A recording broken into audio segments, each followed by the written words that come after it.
তো ওয়েলকাম বন্ধুরা jobs news আর YouTube চ্যানেলে। তো আইবি অর্থাৎ ইন্টেলিজেন্স ব্যুরোর তরফ থেকে একটি নতুন ভ্যাকেন্সি নোটিফিকেশন রিলিজ করা হয়েছে। তো তোমাদের কিন্তু ভ্যাকেন্সিতে অনলাইন কিন্তু অলরেডি স্টার্ট হয়ে গেছে। তো তোমরা এখানে কত তারিখ পর্যন্ত আবেদন করতে পারবে, টোটাল কতগুলো ভ্যাকেন্সি দেওয়া হয়েছে, তোমাদের এখানে বেতন কি রাখা হয়েছে, এডুকেশন কোয়ালিফিকেশান তোমাদের শিক্ষাগত যোগ্যতা কি রাখা হয়েছে, এজ লিমিট কী চাওয়া হয়েছে, তোমাদের এখানে কিভাবে আবেদন করতে হবে, এইসব ডিটেল সম্পর্কে কিন্তু আমরা আজকে ভিডিওতে আলোচনা করব। তো সবার প্রথমে দেখো তোমাদের এখানে উপরে বলে দেওয়া হয়েছে আইবি অর্থাৎ ইন্টেলিজেন্স ব্যুরোর তরফ থেকে কিন্তু ভ্যাকেন্সি রিলিজ করা হয়েছে। এরপর বলা আছে মিনিস্ট্রি অফ হোম অ্যাফেয়ার্স, নিচে বলা আছে গভর্নমেন্ট অফ ইন্ডিয়া। তোমাদের কিন্তু এখানে আইবি অর্থাৎ ইন্টেলিজেন্স ব্যুরো খুফিয়া বিভাগের তরফ থেকে কিন্তু ওই ভ্যাকেন্সি রিলিজ করা হয়েছে এবং তোমাদের এখানে বলা হয়েছে assistant central intelligence officer grade সেকেন্ডের জন্য ভ্যাকেন্সি রিলিজ করা হয়েছে। নিচে তোমাদের ডিটেলস দিয়ে দেওয়া হয়েছে। তোমাদের এখানে বলা আছে কম্পিউটার সায়েন্স অ্যান্ড ইনফরমেশন টেকনোলজির জন্য এখানে টোটাল এখানে 79টি টোটাল ভ্যাকেন্সি দেওয়া হয়েছে এবং তোমাদের বলা আছে ইলেকট্রনিক্স অ্যান্ড কমিউনিকেশনের জন্য এখানে 147টি ভ্যাকেন্সি দেওয়া হয়েছে।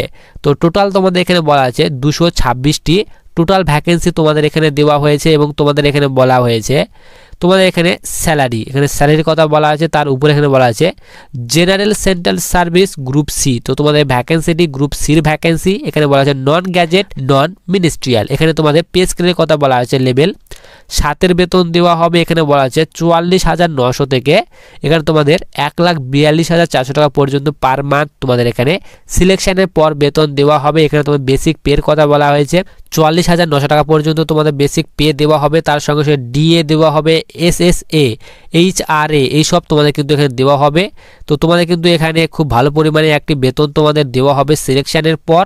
এরপর কিন্তু তোমাদের এখানে যে ভ্যাকেন্সি সেটি কিন্তু তোমাদের ভাগ করে দেওয়া হয়েছে। এখানে বলা হয়েছে এখানে তো কম্পিউটার সায়েন্স অ্যান্ড ইনফরমেশন টেকনোলজির জন্য এখানে বলা আছে টোটাল এখানে 79টি ভ্যাকেন্সি দেওয়া হয়েছে। তার মধ্যে ইউআরদের জন্য বলা আছে 32টি ভ্যাকেন্সি দেওয়া হয়েছে, ইডাব্লিউএসদের জন্য বলা আছে 8টি ভ্যাকেন্সি দেওয়া হয়েছে, ওবিসির ক্ষেত্রে বলা আছে 25টি ভ্যাকেন্সি দেওয়া হয়েছে, এসসির ক্ষেত্রে বলা আছে 11টি ভ্যাকেন্সি দেওয়া হয়েছে, এসটির ক্ষেত্রে বলা আছে 3টি ভ্যাকেন্সি দেওয়া হয়েছে। এরপর নিচে তোমাদের এখানে বলা আছে ইলেকট্রনিক্স অ্যান্ড কমিউনিকেশন। এখানে কিন্তু তোমাদের বলা আছে ইউআরদের জন্য এখানে 61টি ভ্যাকেন্সি দেওয়া হয়েছে, ইডাব্লিউএসদের ক্ষেত্রে বলা আছে 16টি ভ্যাকেন্সি দেওয়া হয়েছে, ওবিসির ক্ষেত্রে বলা আছে 46টি ভ্যাকেন্সি দেওয়া আছে, এসসির ক্ষেত্রে বলা আছে 18টি ভ্যাকেন্সি দেওয়া হয়েছে এবং এসটির ক্ষেত্রে বলা আছে 6টি ভ্যাকেন্সি দেওয়া হয়েছে। তো টোটাল কিন্তু তোমাদের এখানে বলা হয়েছে 147টি ভ্যাকেন্সি দেওয়া হয়েছে। তো এই দুইটি ভ্যাকেন্সি মিলে তোমাদের কিন্তু এখানে 226টি টোটাল ভ্যাকেন্সি তোমাদের এখানে দেওয়া হয়েছে।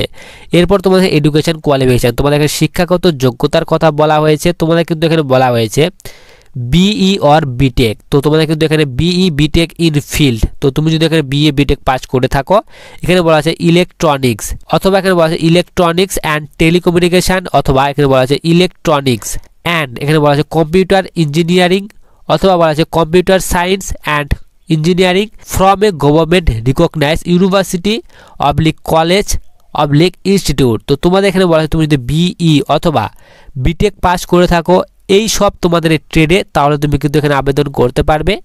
অথবা তুমি যদি মাস্টার ডিগ্রি তোমার যদি পাস করে থাকে ইন সায়েন্সের সঙ্গে এখানে বলা আছে with electronics or physics, with এখানে বলা আছে ইলেকট্রনিক্স অ্যান্ড কমিউনিকেশান অর এখানে বলা হয়েছে কম্পিউটার সায়েন্স। তো এই সাবজেক্টের সঙ্গে তুমি যদি এখানে মাস্টার ডিগ্রি তোমার করা থাকে সায়েন্স সাবজেক্টের সঙ্গে তাহলে কিন্তু আবেদন করতে পারবে। অথবা এখানে বলা আছে মাস্টার ডিগ্রি তোমার পাস থাকতে হবে ইন এখানে বলা আছে computer application from a government recognise university oblique এখানে বলা আছে কলেজ অবলিক ইনস্টিটিউট। তো তোমার যদি এখানে এই এডুকেশন কোয়ালিফিকেশানগুলির মধ্যে যে কোনো একটি কোয়ালিফিকেশান থাকে তাহলে তুমি কিন্তু এখানে আবেদন করতে পারবে। এরপর তোমার এজ লিমিট বলা আছে 18 থেকে 27 বছর বয়সের মধ্যে তোমার বয়স হতে হবে। এখানে বলা আছে 12/1/2024 অর্থাৎ 12 জানুয়ারি 2024 মধ্যে তোমার কিন্তু এই বয়সটি তোমার কাউন্ট করা হবে। এরপর তোমাদের বলা আছে হাউ টু অ্যাপ্লাই। তো তোমাদের এখানে বলা আছে অনলাইন মোডে তোমাদের কিন্তু আবেদন করতে হবে। তোমাদের কিন্তু আবেদন এখানে বলা হয়েছে 23/12/2023 অর্থাৎ 23শে ডিসেম্বর 2023 থেকে অনলাইন স্টার্ট হয়ে গেছে এবং তোমরা কিন্তু এখানে 12/1/2024 অর্থাৎ 12 জানুয়ারি 2024 পর্যন্ত তোমরা কিন্তু ভ্যাকেন্সিতে আবেদন করতে পারবে।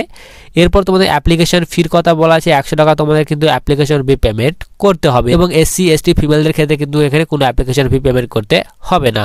এরপর নিচে তোমাদের এখানে বলে দেওয়া হয়েছে তোমাদের যে অনলাইন যে অ্যাপ্লিকেশন তোমরা ফি পেমেন্ট করবে সেটি কিন্তু তোমরা তোমাদের অনলাইন মোডে তোমাদের ফ্রি পেমেন্ট করতে হবে এবং তোমাদের এখানে ক্লোজিং ডেট বলেই দেওয়া হয়েছে। তোমাদের কিন্তু এখানে 12 জানুয়ারি 2024 এর আগে আগে তোমাদের কিন্তু ফর্মের জন্য আবেদন করতে হবে এবং তোমাদের অফিসিয়াল ওয়েবসাইট বলে দেওয়া আছে। এই অফিসিয়াল ওয়েবসাইট থেকে তোমাদের কিন্তু ফর্মের জন্য আবেদন করতে হবে www.mhsa.gov.in এই অফিসিয়াল ওয়েবসাইট থেকে আবেদন করতে হবে। এই লিঙ্কটি কিন্তু আমি ভিডিওর ডিসক্রিপশন বক্সে দিয়ে রাখবো। তো তোমরা সেখান থেকে কিন্তু ভ্যাকেন্সিতে অনলাইন মোডে আবেদন করতে পারবে এবং তোমরা যদি ভ্যাকেন্সির অফিসিয়ালি নোটিশটি ডাউনলোড করতে চাও ভিডিওর ডিসক্রিপশন বক্সে লিঙ্ক দেওয়া থাকবে। তো তোমরা সেখান থেকে কিন্তু ভ্যাকেন্সির অফিসিয়ালি নোটিশ যেটি সেটি কিন্তু ডাউনলোড করতে পারবে।